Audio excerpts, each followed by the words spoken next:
Bienvenue sur notre chaîne. Et si les histoires que vous pensiez n'être que des métaphores ou de vieux mythes bibliques étaient en réalité des événements authentiques avec des preuves physiques enfouies sous terre? Imaginez des archéologues fouillant des ruines anciennes et découvrant des objets qui correspondent aux descriptions de la Bible jusque dans les moindres détails, descriptions longtemps considérées comme symboliques ou exagérées. Vous êtes sur le point d'entrer dans un monde où la science et la foi se rejoignent de façon inattendue. Dans cette vidéo, nous allons explorer 15 découvertes archéologiques incroyables qui non seulement intriguent les experts, mais soutiennent aussi l'idée que la Bible pourrait refléter une histoire réelle. Se pourrait-il que nous découvrions des traces authentiques de civilisations anciennes ayant été témoins des scènes décrites dans les Écritures? Regardez jusqu'à la fin, certaines de ces découvertes pourraient complètement changer votre façon de voir le passé, et même la Bible. Première découverte, le sceau de Baruch, un lien rare avec un prophète biblique. Dans les années 1970, lors de fouilles dans la vieille ville de Jérusalem, des chercheurs ont trouvé un petit morceau d'argile qui, au départ, ne semblait pas important. Mais en l'examinant de plus près, ils ont découvert quelque chose de remarquable. Un sceau en argile portant une inscription en hébreu ancien. Baruch, fils de Nérija. Ce nom est bien connu de ceux qui lisent la Bible. Baruch était le fidèle secrétaire de Jérémie, un grand prophète qui annonça la chute de Jérusalem. Ce petit objet datant du VIe siècle avant notre ère renforce l'idée que certains personnages bibliques ont vraiment existé. Bien plus qu'un simple vestige, ce sceau suggère l'existence d'un système structuré autour des prophètes. Imaginez Baruch écrivant soigneusement les paroles de Jérémie, en pleine période de peur et de crise, sans jamais imaginer que son sceau survivrait plus de 2000 ans. Chaque lettre de cette inscription raconte une histoire et fait naître une question. Combien d'objets similaires reposent encore sous la terre de Jérusalem, attendant d'être découverts? Et ce n'est que le début d'un tableau bien plus vaste. Deuxième découverte, les murs de Jéricho, là où la foi et la science se rencontrent. L'histoire est connue. Sous la direction de Josué, les Israélites tournèrent autour de la ville de Jéricho pendant 7 jours. Puis, après des cris puissants et des sons de trompette, les murs s'effondrèrent. Était-ce un acte divin, une légende ou un fait réel? Des années 1930 aux années 1990, des équipes d'archéologues ont fouillé Jéricho. Ce qu'ils ont trouvé est surprenant. Des vestiges de murs anciens, datant de la même époque que celles mentionnées dans la Bible pour la prise de Jéricho vers 1400 avant notre ère. Encore plus fascinant, non seulement les murs existaient, mais leur effondrement est très particulier. Des analyses du sol suggèrent qu'un puissant tremblement de terre aurait pu les faire tomber soudainement, un phénomène que les gens de l'époque auraient facilement interprété comme surnaturel. Imaginez-vous là, voyant les murs s'écrouler d'un seul coup, comme poussés par une force invisible. Il aurait été logique d'y voir un miracle. C'est exactement ce que la Bible décrit. Pour les spécialistes, cette découverte prouve non seulement que Jéricho a existé, mais qu'un événement réel pourrait expliquer ce récit longtemps considéré comme symbolique. Une fois de plus, la science et la foi se croisent, nous invitant à voir les Écritures sous un autre angle. Passons à la troisième découverte. La stèle de Tel Dan, un indice essentiel qui confirme l'existence du roi David. Dans les années 1990, lors de fouilles au nord d'Israël, des archéologues ont mis au jour un objet qui a changé notre regard sur l'histoire biblique, une dalle de pierre portant une inscription en araméen. Cette stèle, appelée la stèle de Tel Dan, mentionne directement la maison de David, c'est-à-dire la lignée royale du plus célèbre roi d'Israël. Avant cette découverte, de nombreux historiens considéraient David comme un personnage mythique, peut-être inspiré de légendes anciennes, mais sans preuve réelle de son existence. La stèle a changé cette vision. C'est une preuve concrète que David fut un roi réel, reconnu même par des royaumes ennemis. Cette pierre, usée par le temps mais encore lisible, a traversé les siècles de guerre et de destruction pour garder vivant un nom. Un nom que l'on retrouve dans les Écritures du monde entier. Pensez à la puissance de cela. C'est comme retrouver un morceau de la Bible gravé dans la pierre, qui raconte encore son histoire des millénaires plus tard. C'est un signe clair que les récits bibliques reposent sur des bases historiques bien réelles. Et cela soulève une question plus vaste. Si la dynastie de David est confirmée, combien d'autres rois, prophètes ou événements bibliques restent encore à découvrir? Passons maintenant à la quatrième découverte, le cylindre de Cyrus, symbole de liberté pour le peuple juif. En 1879, lors de fouilles dans l'ancienne Babylone, des archéologues ont découvert un petit objet, aujourd'hui considéré comme l'un des plus célèbres au monde.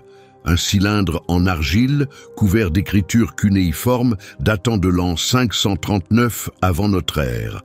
Il est conservé au British Museum à Londres. Dans ce texte, Cyrus le Grand, roi de Perse, parle de sa décision de laisser les peuples exilés retourner dans leurs terres et reconstruire leur lieu de culte. Un acte de clémence inédit pour l'époque. Voici ce qui est étonnant. Ce décret correspond exactement à ce que la Bible rapporte dans le livre d'Esdras, chapitre 1, où Cyrus autorise les Juifs à revenir à Jérusalem après de longues années d'exil. Imaginez cette scène, un souverain puissant qui, au lieu de dominer davantage, choisit de donner espoir et liberté au peuple vaincu. Beaucoup considèrent ce cylindre comme le tout premier document sur les droits humains. Et ce n'est pas tout. Le prophète Isaïe, écrivant plus de 100 ans avant la naissance de Cyrus, le nomme directement et le décrit comme choisi par Dieu. Comment est-ce possible? Un simple hasard? Ou bien la preuve que la Bible détient un savoir qui dépasse la logique humaine? Cette découverte crée un lien fort entre archives historiques et récits sacrés, un témoin d'argile prouvant que l'archéologie et la Bible peuvent parfois avancer côte à côte. Cinquième découverte, le tunnel d'Ézéchias, une œuvre d'ingénierie impressionnante sous Jérusalem. En 1838, des explorateurs ont mis au jour un ouvrage incroyable sous la ville, un tunnel creusé à travers la roche, long de plus de 500 mètres. Mais ce tunnel n'est pas qu'une vieille construction. Il confirme un récit très précis raconté dans la Bible, notamment dans 2 Rois 20-20 et 2 Chroniques 30-20. La Bible explique que, lorsque les Assyriens menaçaient Jérusalem, le roi Ézéchias a pris des mesures pour protéger la ville. Il a ordonné la construction d'un système d'eau pour détourner la source du Gihon vers la piscine de Siloé, afin que les habitants aient de l'eau en cas de siège. C'était une décision impressionnante pour l'époque. Le plus incroyable, le tunnel existe encore aujourd'hui et les visiteurs peuvent même y marcher. À l'intérieur, les chercheurs ont découvert la célèbre inscription de Siloé, des mots gravés dans la pierre racontant comment 2 équipes d'ouvriers ont creusé à partir de directions opposées et se sont rejoints précisément au centre. Sans outils modernes ni cartes, ils ont réussi avec une précision étonnante. Imaginez-vous là, lisant les paroles laissées par des ouvriers il y a des milliers d'années, célébrant leur réussite. On ne peut s'empêcher de se demander comment ont-ils accompli une tâche aussi complexe sans technologie moderne? Était-ce seulement de l'ingénierie brillante ou quelque chose de plus grand les a-t-il guidés?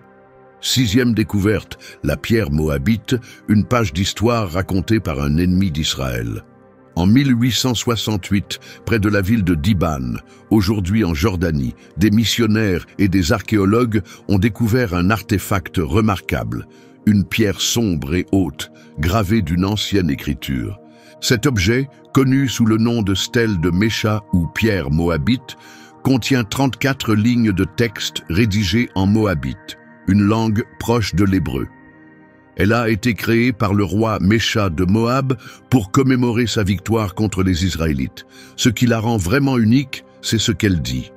La pierre mentionne le Dieu d'Israël, Yahvé, et fait référence à la famille royale d'Omri, une lignée de rois israélites également décrite dans les livres bibliques des rois.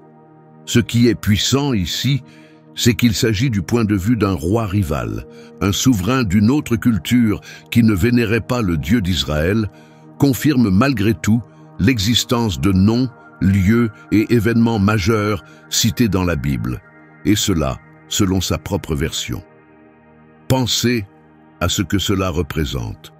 Un royaume ennemi apportant involontairement un soutien à la version biblique des faits, simplement en gravant sa propre histoire dans la pierre.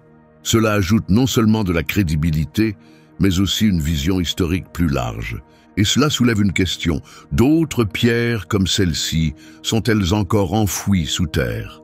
D'autres récits venant d'autres nations, racontant les mêmes événements sous un autre angle, attendent-ils d'être découverts? Passons maintenant à la 7e découverte. Les manuscrits de la mer morte, considérés par beaucoup comme l'ADN des textes bibliques. Entre 1947 et 1956, dans les grottes de Qumran, près de la mer morte, une découverte exceptionnelle a eu lieu.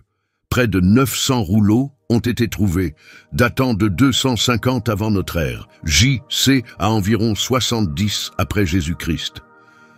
J.C. Cette découverte a bouleversé la manière dont les chercheurs étudient la Bible et comprennent le judaïsme de l'époque du Second Temple. Les rouleaux contiennent des fragments de presque tous les livres de la Bible hébraïque, sauf celui d'Esther, ainsi que des textes moins connus, des règles communautaires, des commentaires et des calendriers religieux. L'un des objets les plus impressionnants est le rouleau presque complet du livre d'Isaïe, qui permet une comparaison directe avec des versions bien plus tardives, comme le texte massorétique médiéval. Et le résultat est frappant. Seules de petites différences, sans impact sur le message principal. Cela montre à quel point les Écritures ont été copiées avec fidélité au fil des siècles. Les rouleaux offrent aussi un aperçu de la vie et des croyances de la communauté qui les a préservés. Un groupe profondément attaché à la pureté spirituelle et à la sauvegarde minutieuse de ces textes sacrés.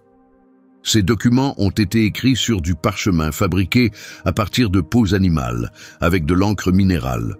Grâce au climat extrêmement sec de la région, ils ont survécu dans un état exceptionnel. Un autre détail fascinant, les scribes ont laissé de petites notes en marge, fait des corrections et utilisé des signes pour structurer les paragraphes. Ces gestes montrent à quel point ils prenaient leur travail au sérieux.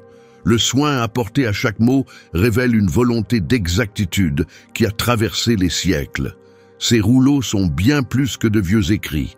Ils prouvent que les textes bibliques d'aujourd'hui s'enracinent profondément dans l'histoire et ont été transmis avec un immense respect.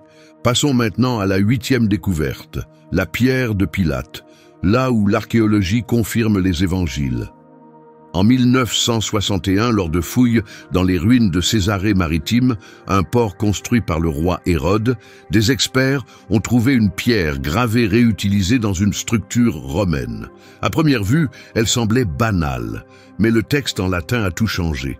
La pierre porte le nom de Pontius Pilatus, préfet de Judée, ainsi qu'une mention de l'empereur Tibère. C'est la première, et toujours la seule, preuve archéologique mentionnant directement Ponce Pilate, le fonctionnaire romain connu pour avoir condamné Jésus à mort. Cette découverte confirme non seulement l'existence de Pilate, mais aussi son titre exact et sa fonction à l'époque décrite dans la Bible, entre 26 et 36 après Jésus-Christ, JC sous le règne de Tibère. C'est bien plus qu'un simple nom, c'est une photographie politique de l'époque. Elle montre comment le pouvoir romain s'exerçait dans la région et éclaire les relations entre les autorités locales et l'Empire. Imaginez tenir une pierre qui a survécu près de 2000 ans, reliant le récit biblique de Jésus à des personnages et lieux réels. La pierre de Pilate est l'une des preuves les plus solides qui ancre le Nouveau Testament dans une réalité historique appuyée par l'archéologie. 9e découverte. Les amulettes de Ketef Hinnom, de minuscules rouleaux d'argent contenant une bénédiction sacrée. En 1979, en explorant des tombes anciennes creusées dans la roche près de Jérusalem, des archéologues ont fait une découverte rare et délicate. 2 petits objets en argent roulés comme des tubes miniatures. Une fois ouverts avec soin, ces amulettes ont révélé quelque chose d'extraordinaire. Les paroles de la bénédiction sacerdotale de Nombre 6, 24 à 26. Que l'Éternel te bénisse et te garde. Que l'Éternel fasse briller sa face sur toi et t'accorde sa grâce. Que l'Éternel tourne son regard vers toi et te donne la paix. Ces rouleaux en argent datent de la fin du 7e siècle avant notre ère, ce qui en fait les plus anciens fragments de textes bibliques jamais découverts. Ce qui les rend encore plus remarquables, c'est que ces versets n'étaient pas seulement prononcés, ils étaient portés comme protection spirituelle. Ces amulettes servaient d'objets de dévotion personnelle, montrant que les écrits sacrés faisaient déjà partie de la vie quotidienne. La fabrication de ces amulettes demandait une précision incroyable. Chaque petite lettre était gravée avec soin sur des bandes d'argent si bien façonnées qu'elles ont survécu plus de 2600 ans. Voilà une réflexion intéressante. Ces objets prouvent que bien avant l'exil à Babylone, les paroles bibliques étaient déjà copiées et utilisées avec une forte signification émotionnelle, spirituelle et culturelle. Elles réunissent foi, tradition et savoir-faire dans une œuvre à la fois intime et puissante. Ces trois découvertes, les manuscrits de la Mer Morte, la pierre de Pilate et les amulettes de Ketef Hinnom, offrent bien plus que des preuves historiques. Elles montrent à quel point la Bible est liée au monde réel, dans le culte, dans la politique, dans les villes et même dans les rites funéraires des anciens peuples. Elles nous disent que les Écritures n'ont pas seulement été conservées, mais faisaient partie de la vie quotidienne. Et à chaque couche de terre qu'on retire, on se rapproche un peu plus de la vérité, en reliant ce qui est écrit dans la Bible à ce que l'on trouve sous nos pieds. Cela nous invite à voir la Bible non seulement comme un livre de foi, mais aussi comme un véritable témoignage de l'histoire humaine. 10e découverte, le temple de Salomon, la gloire perdue de l'ancienne Jérusalem. Au cœur de la vieille ville se trouvait autrefois une structure qui a marqué profondément l'histoire spirituelle d'Israël, le temple de Salomon, ou premier temple. Construit au Xe siècle avant notre ère par le roi Salomon, fils de David, il est décrit en détail dans les livres des rois et des chroniques. Mais ce n'était pas seulement un bâtiment sacré, c'était le symbole le plus clair de la présence de Dieu parmi son peuple. Remplaçant le tabernacle portable utilisé pendant l'exode d'Égypte, le temple a fait de Jérusalem le centre religieux de la nation. L'édifice lui-même impressionnait pour l'époque, 27 mètres de long, 9 mètres de large et 13,5 mètres de haut, divisé en 3 parties principales.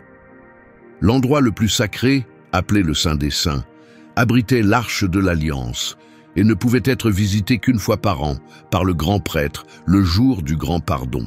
Juste à l'extérieur se trouvait le lieu saint, où les prêtres accomplissaient leurs tâches quotidiennes, comme allumer l'encens ou disposer les pains de proposition. Puis venait la cour extérieure, où le peuple se rassemblait pour prier et offrir des sacrifices. Chaque élément montrait luxe et dévotion. Or, argent, bronze et bois précieux, comme le cèdre et le cyprès, décoraient les murs, les autels et les objets sacrés. 2 immenses colonnes en bronze, nommées Jakin et Boaz, d'environ 18 mètres de haut, se tenaient à l'entrée, symbolisant puissance et stabilité. Mais même un lieu si majestueux n'a pas duré éternellement. En 586 avant notre ère, l'armée babylonienne dirigée par le roi Nabuchodonosor II a envahi Jérusalem, détruisant complètement le temple et emportant ses trésors. Cette perte a laissé une blessure durable, mais le temple est resté un symbole fort de foi et d'identité pour le peuple juif. Bien qu'il n'existe plus, l'archéologie a révélé des indices de cette époque.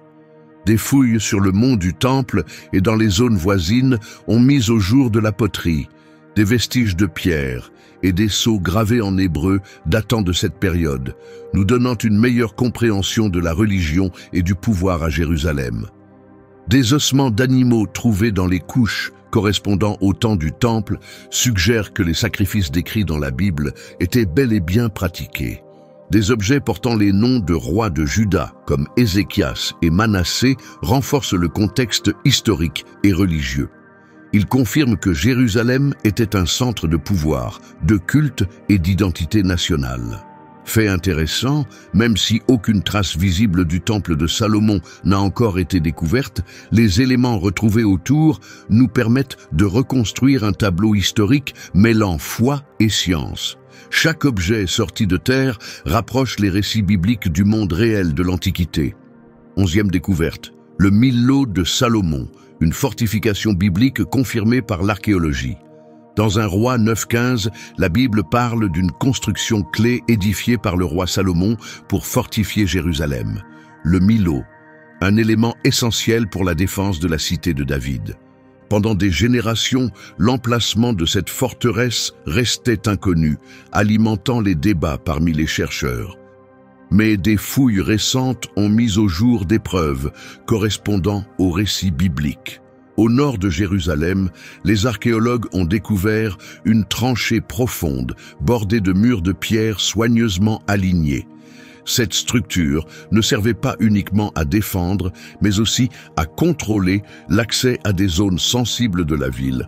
L'ingénierie est impressionnante. Des systèmes de drainage, des soutènements internes et des passages dissimulés révèlent un niveau de conception avancé pour l'époque.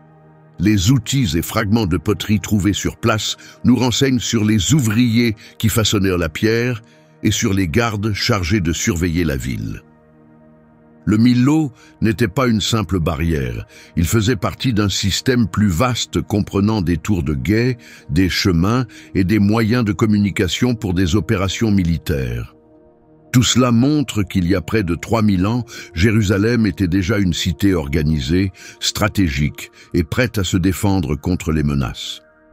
Chaque bloc de pierre en dit plus que la manière dont la ville était construite. Il raconte une histoire de pouvoir, de planification minutieuse et d'un lieu où stratégie et foi s'unissaient pour protéger le sacré. 12e découverte, l'inscription de Joas, un récit de restauration du temple gravé dans la pierre. Imaginez une tablette ancienne, vieille, de presque 3000 ans, décrivant le projet d'un roi pour restaurer le temple le plus sacré d'Israël. C'est ce que prétend être l'inscription de Joas. Il s'agit d'une pierre gravée de 15 lignes, en hébreu ancien, racontant comment le roi Joas a ordonné la réparation du temple, exactement comme le rapportent 2 Rois 12 et 2 Chroniques 24. Selon la Bible, Joas avait demandé de collecter de l'argent pour réparer les dégâts du temple. L'inscription suit ce récit de très près, offrant une possible preuve matérielle de l'histoire biblique. La tablette a été rendue publique en 2003, mais a rapidement provoqué la controverse. Certains affirment qu'elle a été trouvée près du mont du Temple, ce qui la relierait directement au site sacré. D'autres disent qu'elle provient d'une collection privée, ce qui soulève des doutes sur son origine. Cette même année, l'autorité israélienne des Antiquités l'a déclarée fausse. Mais après une longue bataille judiciaire, l'affaire s'est conclue sans qu'aucune preuve formelle de contrefaçon ne soit établie. En 2013, la Cour suprême d'Israël a ordonné que l'objet soit restitué à son propriétaire. Depuis, des analyses scientifiques ont révélé des signes suggérant que la tablette pourrait être véritablement ancienne. La croûte minérale, formée à sa surface, lentement au fil du temps, contient des éléments vieux de plus de 2200 ans. La pierre contient aussi des microfossiles et des matériaux identiques à ceux retrouvés sur d'autres objets de la même époque. Si elle venait à être un jour pleinement authentifiée, elle serait la seule preuve archéologique de la restauration du temple de Salomon. Mieux encore, elle serait la seule inscription royale jamais trouvée d'un roi de Juda. Cette tablette pourrait représenter un lien rare entre croyances spirituelles et faits historiques, en reliant les récits bibliques aux preuves physiques mises au jour par les archéologues. 13e découverte. Le sceau de Jérémie, une preuve de l'existence du prophète trouvé dans l'ancienne Jérusalem. En 2005, lors de fouilles près du cœur historique de la ville, des chercheurs ont découvert un minuscule sceau en argile avec une inscription surprenante « Jérémie, fils de Hilkija ». Jérémie est l'un des prophètes les plus connus de la Bible, célèbre pour avoir confronté les dirigeants et le peuple de Juda. Ce sceau a été trouvé dans une couche de sol datant du VIe siècle avant notre ère, exactement à l'époque où Jérémie aurait été actif, ce qui en fait une preuve physique particulièrement convaincante de son existence.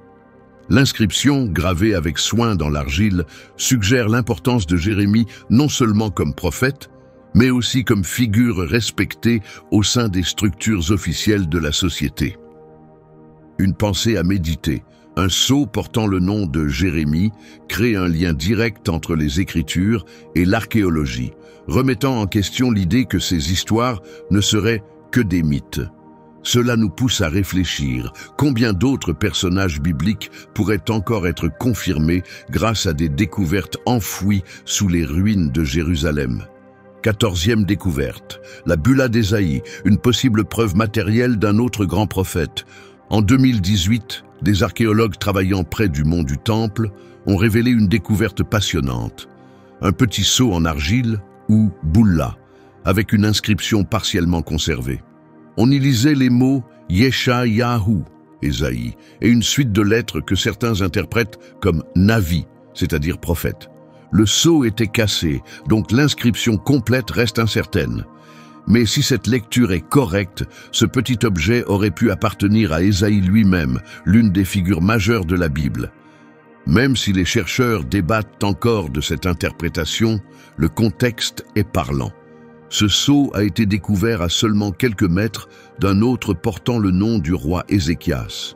Le même roi qu'Ésaïe aurait conseillé pendant une grande crise, comme le rapportent des passages tels que 2 Rois 19.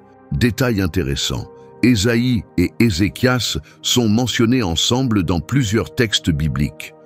Trouver leur sceau si proche renforce l'idée que ces personnages ont bien vécu et œuvré à Jérusalem, comme le décrivent les Écritures.